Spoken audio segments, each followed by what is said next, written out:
Good morning, ladies and gentlemen, and welcome to the Hardwood Nation podcast with your boy CL Anthony and my main man Bryce Ward. What's going on, Bryce? As I say, same as always, buddy. How are you doing? I'm doing well.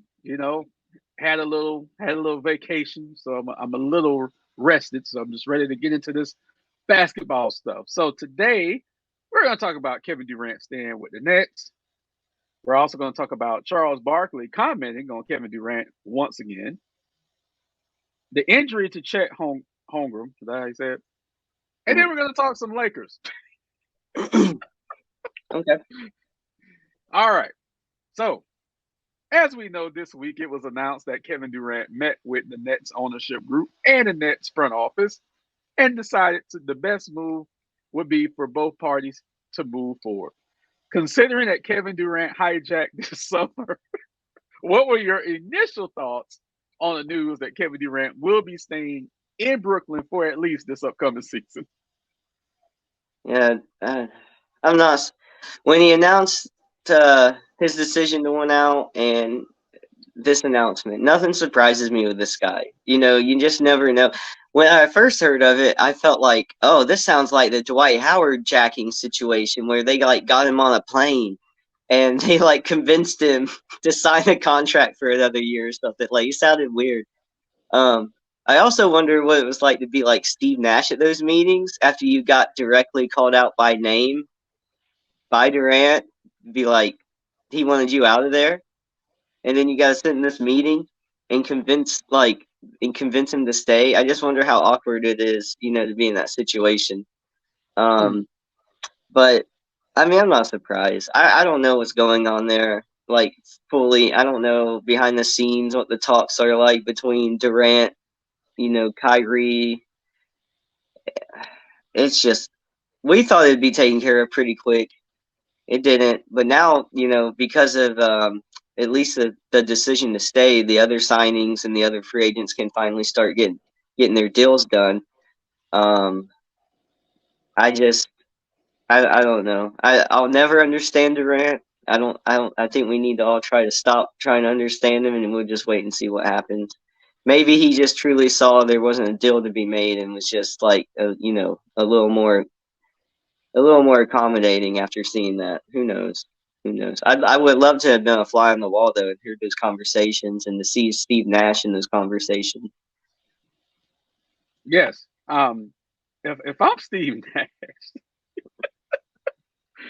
I have absolutely no job security going forward.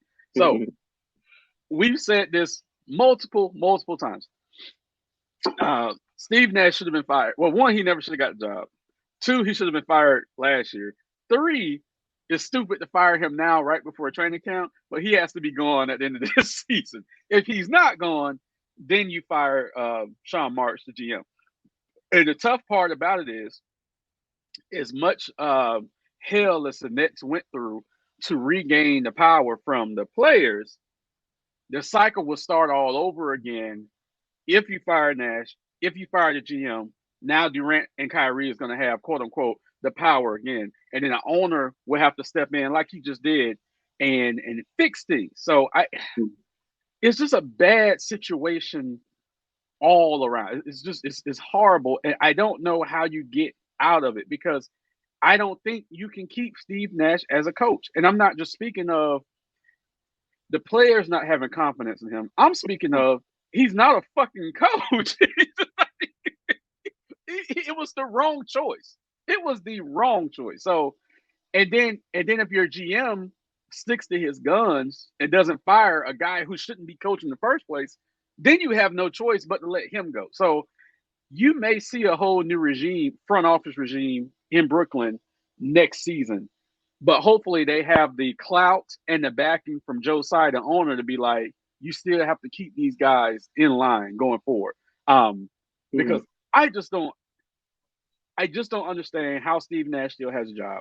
I just don't understand how this got drug out for so long. If Kevin Durant says he wants to go, he's going to be traded the first week. I don't care what the offer is.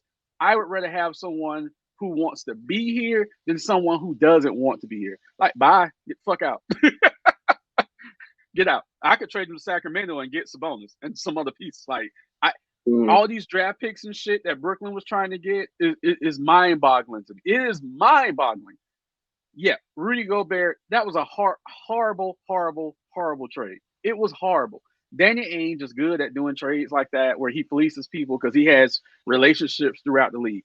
Everyone's not going to get 5 draft picks back. mhm. It's just not going to happen. And look, Danny Ainge is doing it again with New York. He's holding the Knicks hostage right now. But I'm not going to get into that today. But I'm just saying, it is absolutely ridiculous that this kid has hijacked the entire summer just for the Nets to say, well, not just for the Nets to say, but just for him to say, I'm gonna stay. Because the Nets literally gave him no choice. And that's their right, because they actually had all of the leverage and he had none. Um, There's like a mystique around Durant. He knows it. Every time he makes a move, his whole career, there's just tons of attention around it because he's one of the best players. But it's I don't know. It just gets to be too much after a while. yeah, way too much. So Charles Barkley released some comments this week. Speaking of Kevin Durant being an abject failure as a leader, how true of a statement do you think that is? I mean, you know I agree with that 100%. I got nothing, no problems with it. I know some players have a problem with some of these pundits and commentaries that these ex players have, and it's easy for Durant to make jabs at Barkley because Barkley doesn't have a ring, but nothing that Barkley has said isn't true.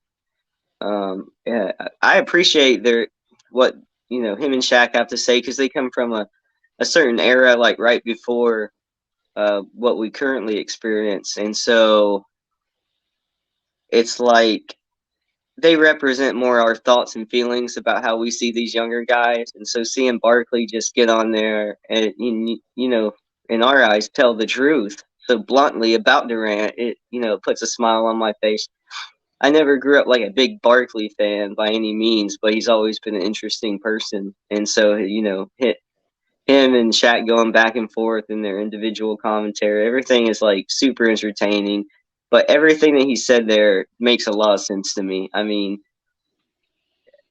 the biggest sign is when Durant loses to Golden State in the playoffs and then joins them. I will never forget that. It's like seared into my memory, and like how much that changed my opinion of him. And since then, it's just been a snowball effect of like similar, in my eyes, like beta type mentality. And so it's like a beta trying to be an alpha, but he's making all the wrong choices because he just doesn't know the right way to do things. Like for all the flaws LeBron James, or you want to take shots at LeBron James for, which you don't really do on the podcast as much as behind scenes. But for all the He's a pussy. He's a pussy. He's a yeah, liar. He's a blah flaker. He's blah all blah. that.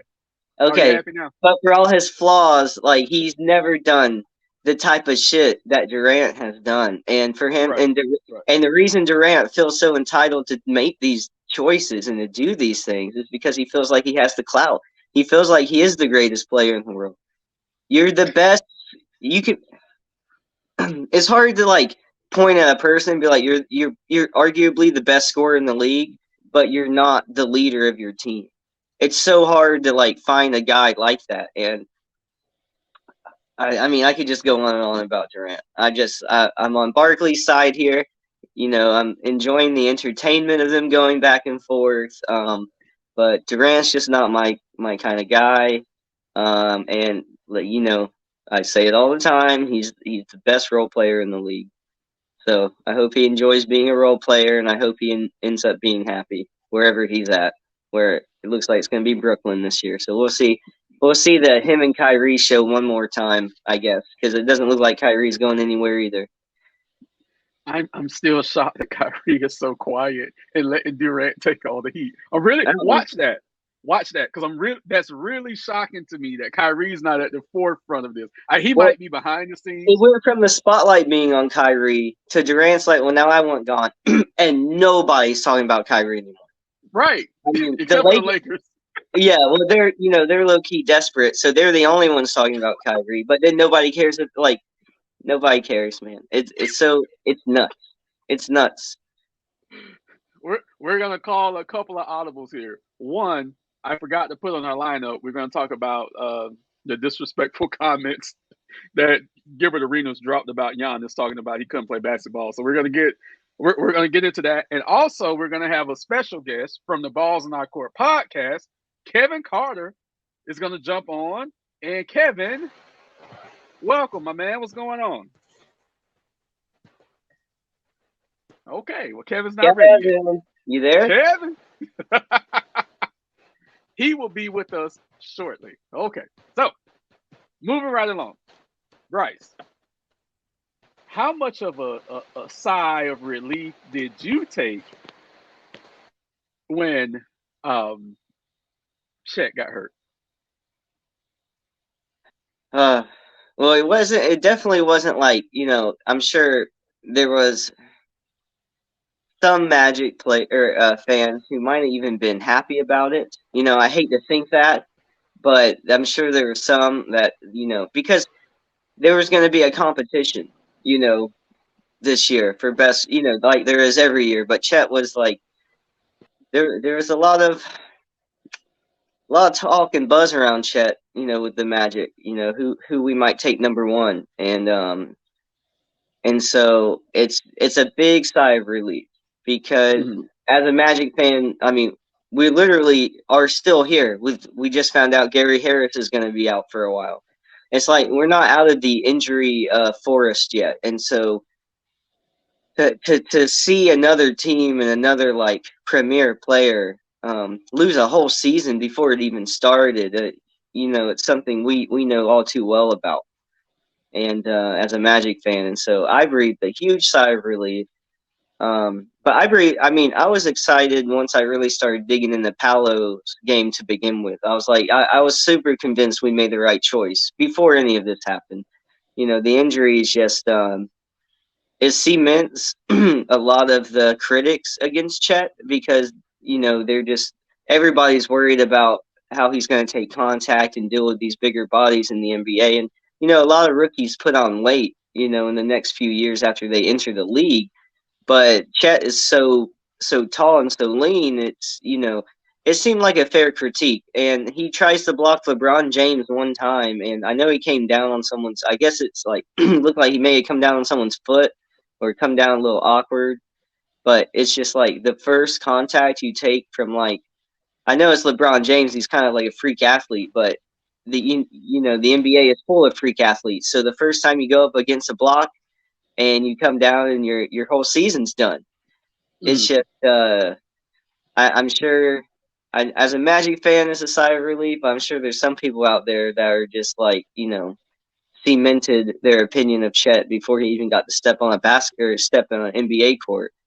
So I hope he comes back healthy. Hope he comes back a little thicker, tougher. Whatever he needs to do, because you hate to see someone who looks like he's got a great skill set, super talented. You hate to see him off the court. But I can't get around saying, yeah, definitely big sigh of relief that the Magic avoided that. Right.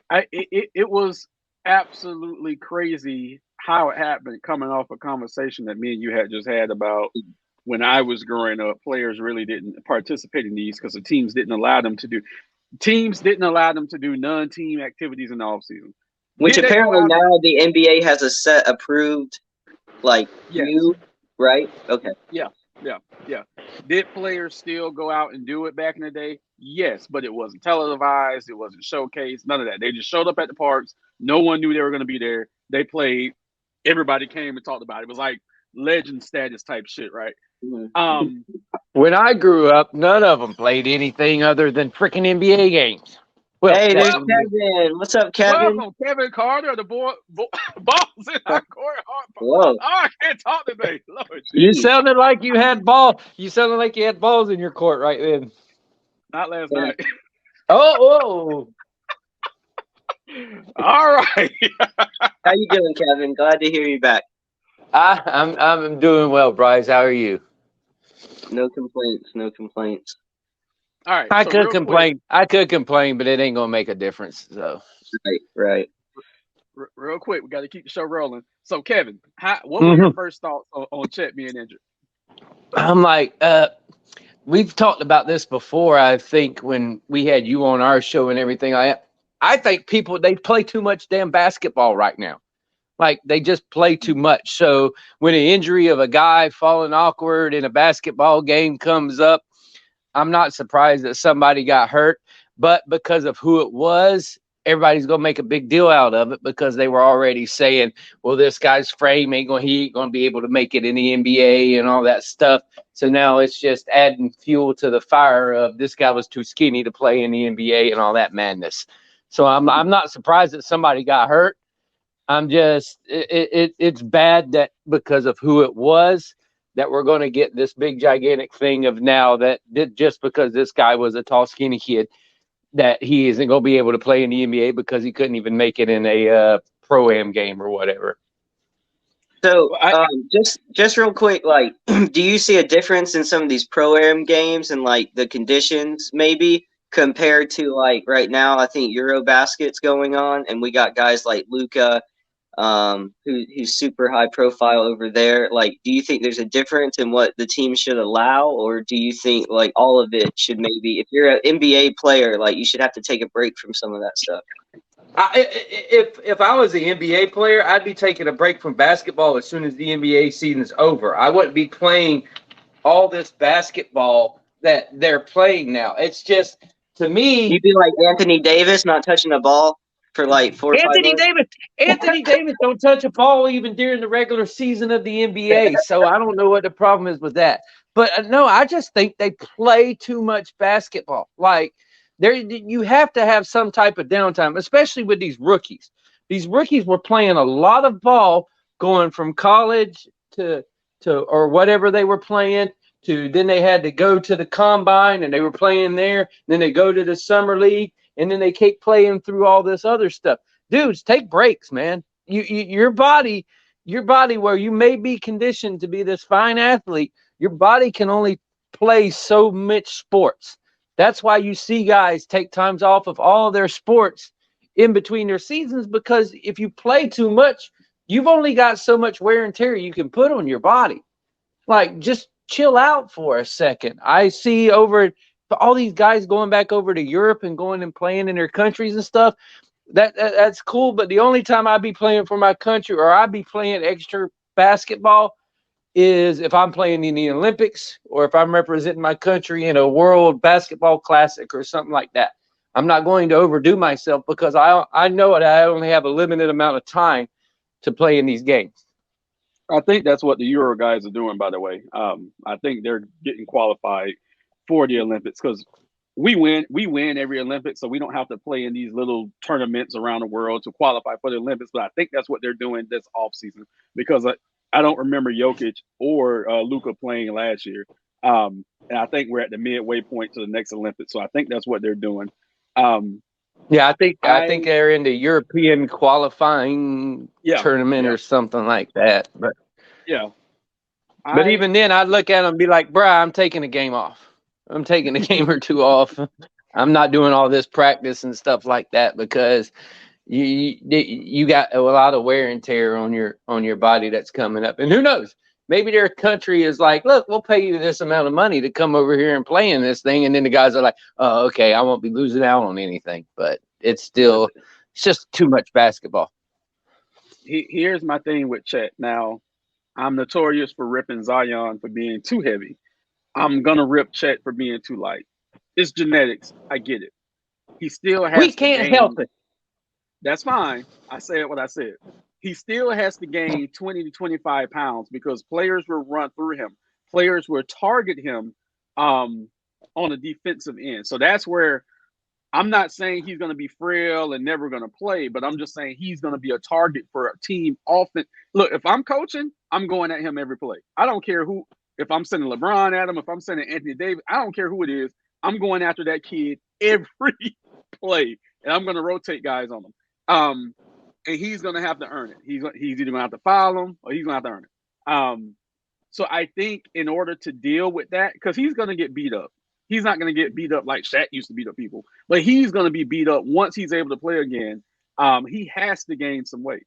And I was telling Bryce the other day, I was like, you remember when LeBron just threw Tyler Hero out of the way? That could happen to Chet every night. it could literally happen to Chet every night. You could just one of my favorite Tyler Hero moments of all time, by the way, watching that. I'm just saying.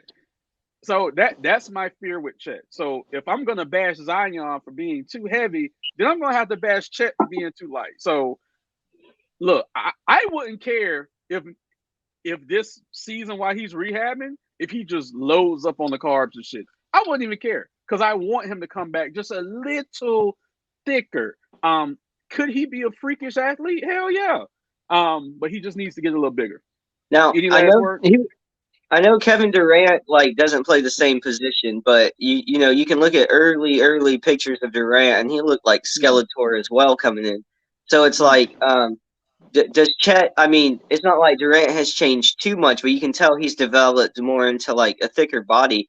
Do you think Chet has to do even more than that because of the position he's playing? Like, does he have to pack on even more than that because his body might not allow it? Kevin, take that. Look here. As a skinny person myself, we could sit here and talk about gaining weight and all that stuff. That shit's hard. Like for a skinny person, it is hard to gain weight. Speaking from myself, the only way I can gain weight is if I don't do absolutely nothing. I drink and I eat. That's the way that I gain weight. That's the only way that I gain weight. And then if I worked out a little bit on it and stuff like that, okay, I would gain some. But the only way I did it was doing not a damn thing, eating a shit ton, and drinking. That's it. Chet's a professional athlete. He can't sit there and drink. No, when I say drink, I mean the good shit. Chet can't sit there and drink. He's a professional athlete. He can't do what I did. There's a reason why I had a gut there back in the days because I drank too damn much. But I'm like, he can't do that shit. He can sit there and eat and he can work out, which is going to be his keys while he's trying to rehab and do all that stuff, is that they're going to be trying. It's actually a godsend for him because this is going to be where he's getting in there. He's going to get in there with these trainers and everything. They're going to put weight on him and they're going to have him rehab it. They can put weight on him because they know better ways of putting weight on people. It's just really hard for a skinny guy who's been skinny all of his life to gain a lot of weight. Now, if we're talking about 30, 40 pounds of muscle, then sure, he'll be able to do it over a year. But just everybody always goes, well, he needs to gain this. He needs to gain. Y'all know how hard it is to gain that shit when you're skinny? It's fucking hard. Do you think he's always going to be a frail liability then? Like, is he always going to be, like, every time you see him block or go up like this or something, are you always going to, like, pull back a little and be like, oh, I hope he's okay? Well, when I played, nobody worried about it because where I'm skinny and frail and shit like that, I can take a fucking elbow to the chest and be like, and then come back and be okay. It's just, you're going to have to look at him and be like, okay, dude, are you going to be able to hold up? Not all people are built to be able to hold up through a long haul. And that's the big thing with him, is he's going to be, if when they get him into a system, the big thing is getting him into a system and getting him into something that he's comfortable with and getting a weight that he will be comfortable with, that the team will be comfortable with, and that everybody's going to be able to go, okay, this is where we want you to be. this is where we think is going to be right for you. Because if you put too much weight on him, then you're putting too much on him himself because his body's not going to be able to handle that. So it's getting him in that right situation that's going to be perfect for his frame and his build and his body to be able to keep up with the rigors of everything. I'm worried about him. Historically, super tall, super skinny kids don't make it in the NBA. So I'm Sean worried Bradley, about him. Yeah, how long did he play? I don't remember. 10 years. Sean Bradley played for a long time. That's He just didn't have. because he was a journeyman. But Yeah, then he you didn't got have his guys like Manute Bol. bad. But here's the thing. With Chet, his game and the game itself is not the same as it was for a lot of those tall, skinny people that we were used to. Now it's a completely different style of basketball that he's going to have to deal with. They're going to have to find. They're not going to. They're going to have to find the right position for him to play too. They're going to have to play. They're going to have to find the right style for him to be able to play. He's not going to be able to go down there and bang and do all that stuff like a normal big man does.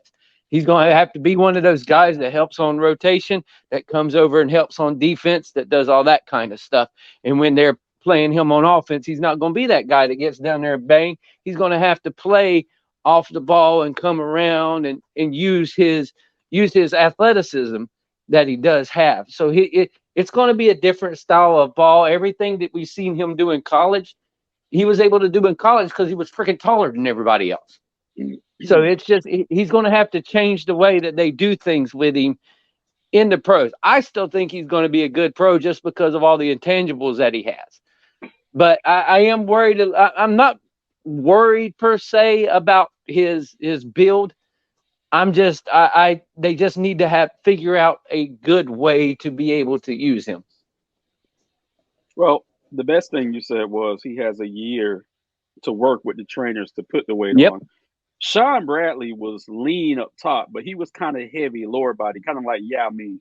Manute Yeah, he was Bol is weird looking. yeah, Manute because Sean Bradley, believe it or not, was listed at between 250 and 275. Chet's not even at 200 pounds.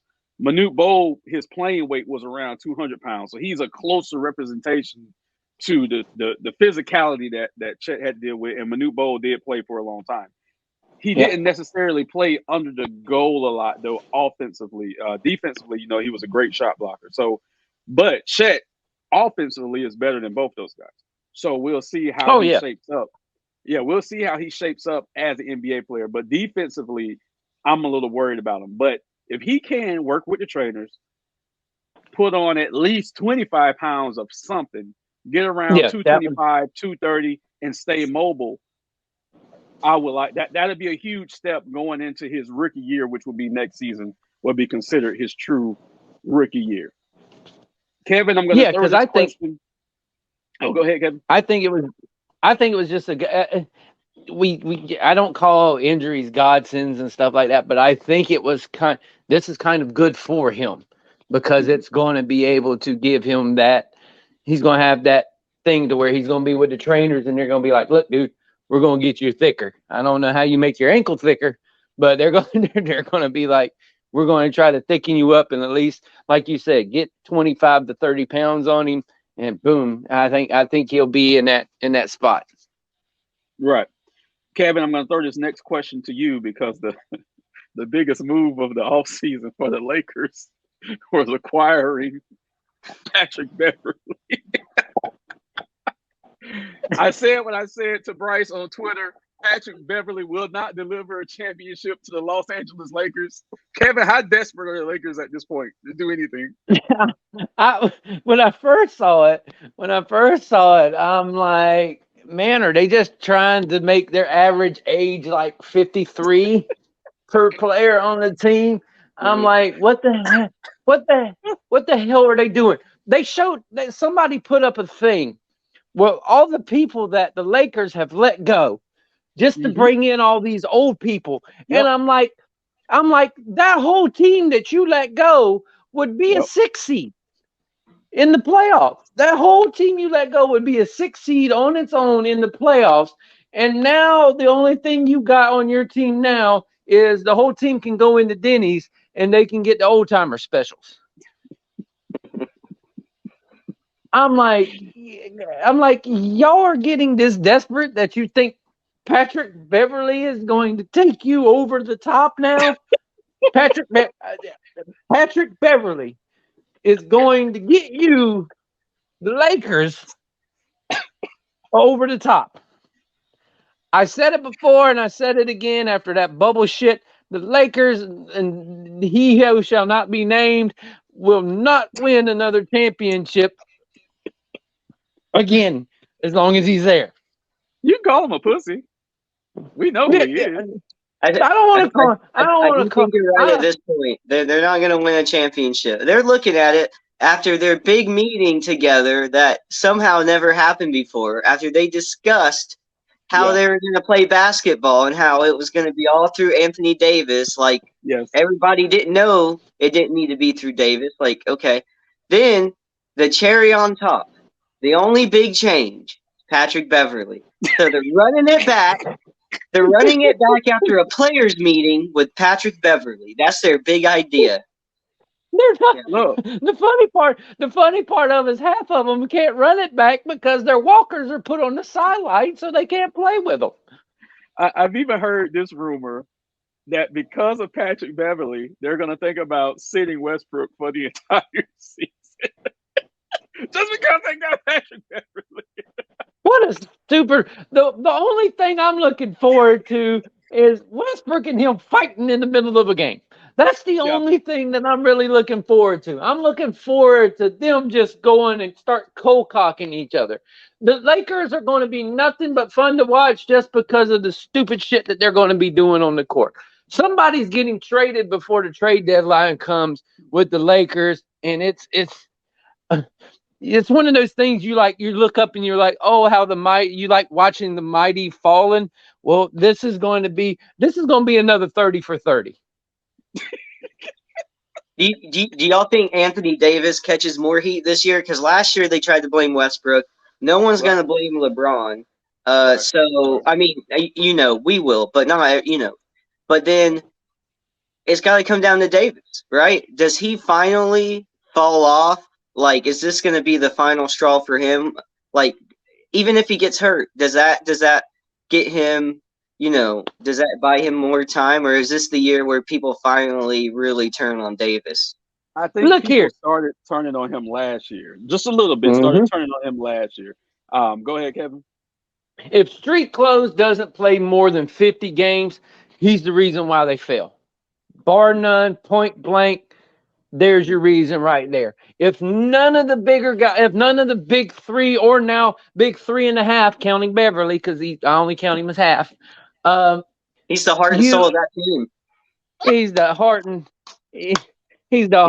he's gonna be the heart and soul of beating Russell Westbrook, getting into a fight. That's what he's gonna be, the heart and soul of. He said he did the media rounds this week, and I think he said they're good. So we're gonna watch. So if Anthony Davis doesn't play more than like 50 games, you're saying he's the type of player the Brooklyn Nets would like to bring in next. Exactly. They need to just trade Kevin Durant and bring him in. Look here, I was wrong about Brooklyn. I was wrong about Brooklyn. Y'all were wrong about LA. Let's just let it all go. Let's just put that stuff behind us. Let's just put that stuff behind us, because we know so much bigger. but we know a lot of people were wrong about Lakers and Nets. We all take those losses. Yes, we take them and we live with them and we learn from them. Now we go the complete opposite ways from them and tell them that neither the Brooklyn Nets or the LA Lakers will be in the NBA Finals. There, let's just clear that up right now.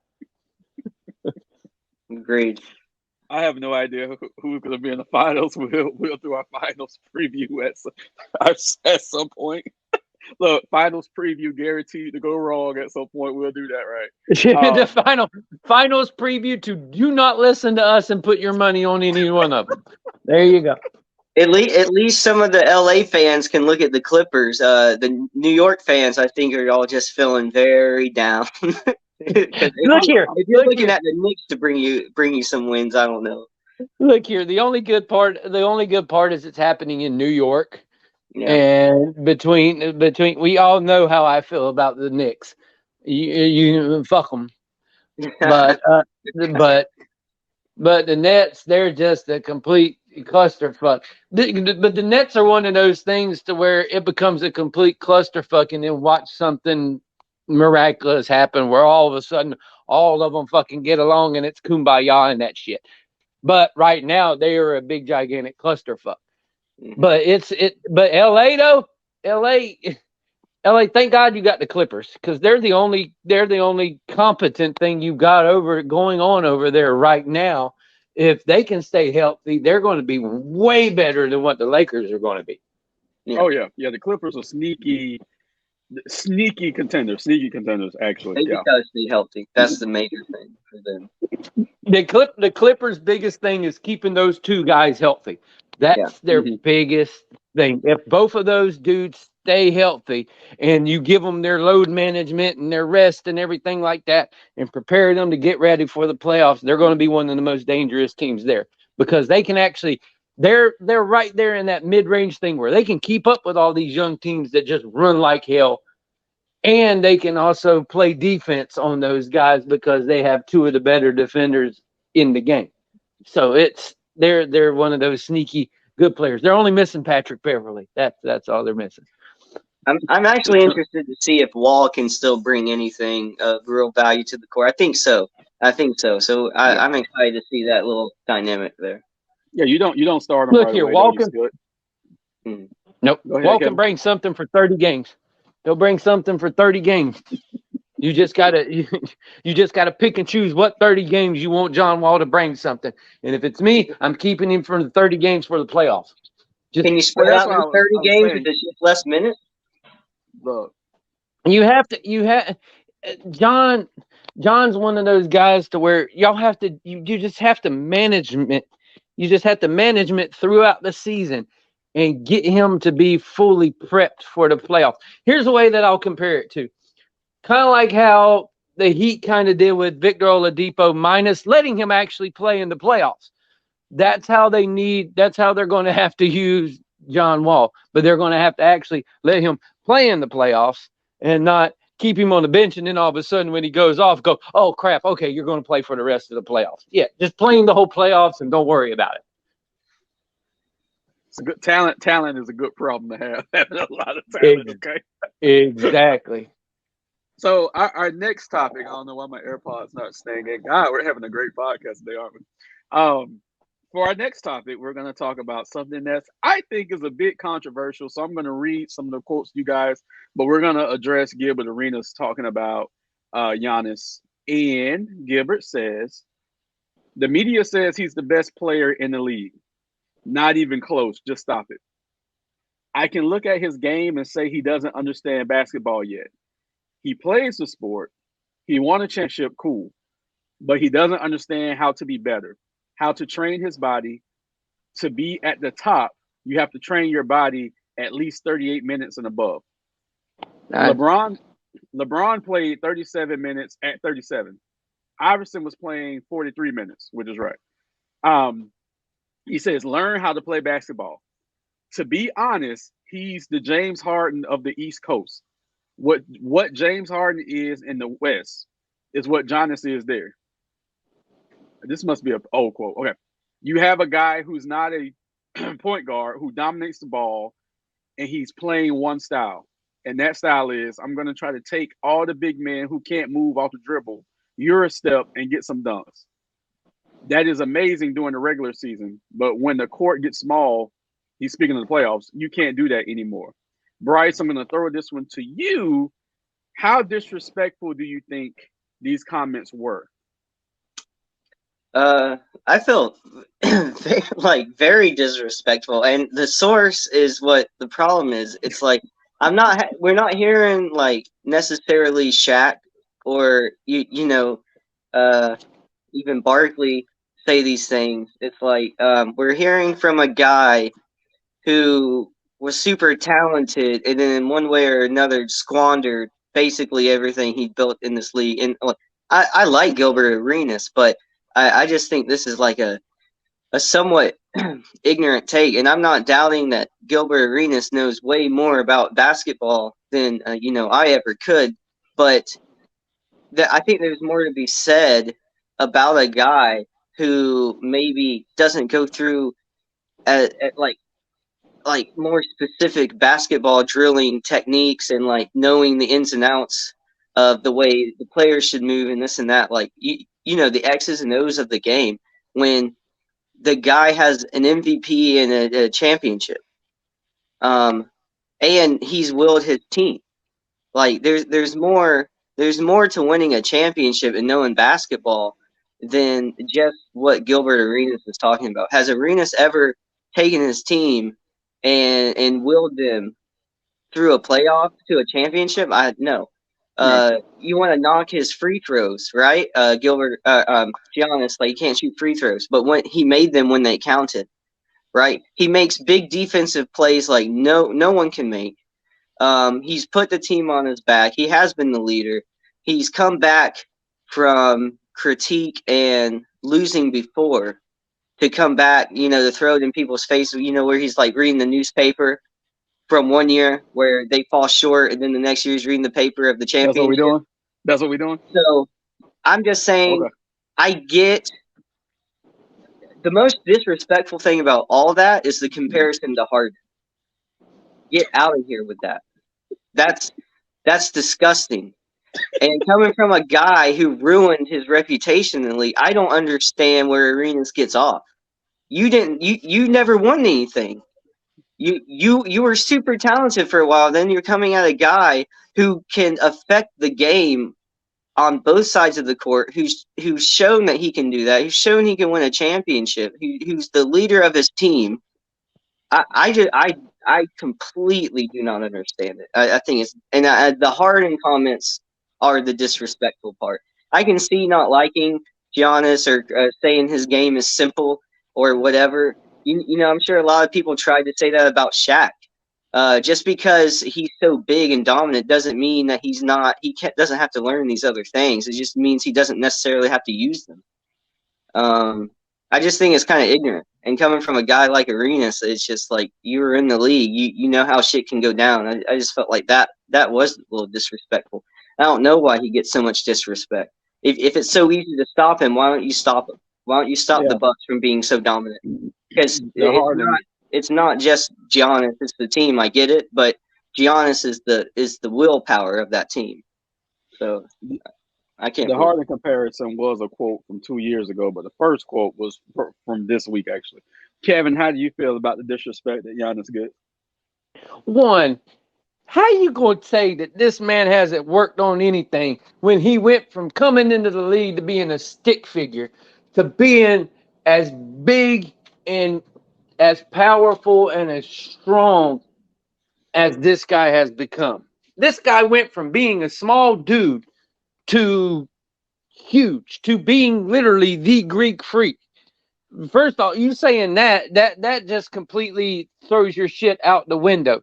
Two, just because he doesn't dribble around and do all that shit you did doesn't make him not a good basketball player. If you want to compare anybody to James Harden, how about you compare yourself to James Harden? Because that's who you were when you were in. Mm-hmm. Yes. Don't disrespect the guy by putting James Harden on any of these basketball players' names, because they don't do the crap that he does. They don't travel, they don't shoot three-pointers, and they don't act for themselves all the time and then get fat and out of shape and then want to go and get traded and blah, blah, blah, and all that shit. That was you. You did that shit when you were playing. So if you want to compare people to James Harden, compare yourself to James Harden. That gets on my nerves. That's the part that I don't like. Giannis is one of the best basketball players in the game because, one, he can take over a game and dominate it whenever he wants to. He can do it. Sure, he gets frustrated at times. Sure, things don't always go his way, but he's humble. He's worked on his game, because we're talking about a guy who hasn't been, we've seen play this much, but he hasn't been playing basketball as long as a lot of these guys have been playing basketball, because he just learned how to do it not too long ago. If you haven't watched the movie, go on Disney Plus and watch it. It's pretty good. So to understand where this guy is coming from and how well he has worked on his game, to make ignorant comments like that just puts you in a spot that obviously either one, you're not watching the game today and you're not understanding what is going on with how European basketball has taken over the NBA and it's taken over and influenced how the game is being played. And two, you haven't seen this guy's path that he's taken to make an ignorant comment like that about somebody who is as good and has taken his craft and taken everything that he's doing and trying to get better. He's still getting better. Like, that's the thing with Giannis. He is still improving on his game year to year to year to year to year. Yeah, it caught me off guard that Gilbert Arenas, of all people, even made. I don't remember the quote from a couple of years ago, but even made the James Harden comparison. Because, like you said, Kevin, he was James Harden before. Before James Harden. Never took care of his body. Always was out partying. Always was out running through holes. Never really gave a shit about basketball. And that's why his career fizzled out when it did. And anyone who's watched basketball since Giannis came into the league can just look at his physical transformation as an example of how hard he works on his game. Bryce, you made a good point about Shaq. Shaq was killed early on in his career. Let's be real. He was super athletic. All he did was dunk. When he got to LA, he added spin moves, drop steps, getting guys off the dribble. He added all that when he got to LA and started winning championships. So he worked on his game. And Giannis is adding different pieces to his game every year. He's still working on that three-point shot, which he got a little better with last year. I think this year he's going to be a better three-point shooter. Once he figures that out, it is a wrap. It is an absolute wrap.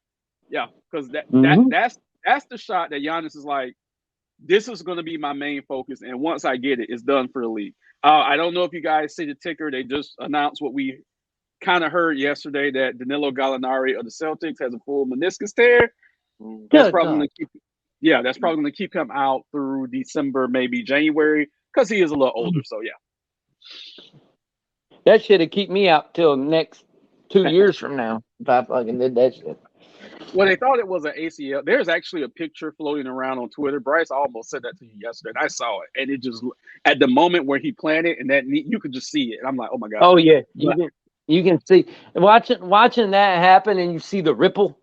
You're like, it's not even. I don't know what's worse, watching a leg break in half, or watching a guy's tendon ripple.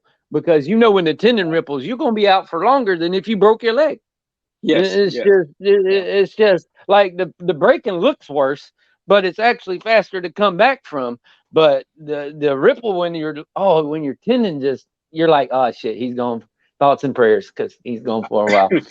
I didn't see the leg breaks. I've always stayed away from it. But I remember watching Baron Davis' knee just explode. I saw that, and I was like, oh my God.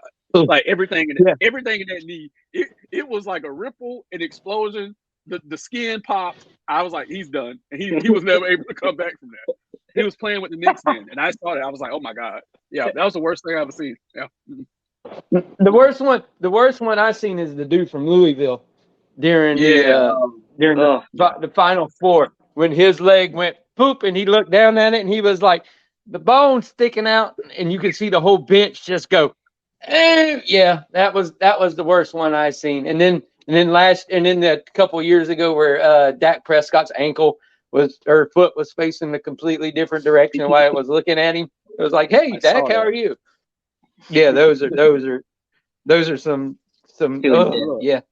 I've been lucky to avoid it. I don't know how I've been lucky, but the closest thing I got to seeing one, and don't get me wrong, I don't want to see one, but the closest thing I got to it was when Paul George tore his leg up. I had actually turned from the television, and my back was to the TV. And I remember the announcer saying something like, Paul George is down. And I remember hearing the arena go completely silent. And I was like, oh God.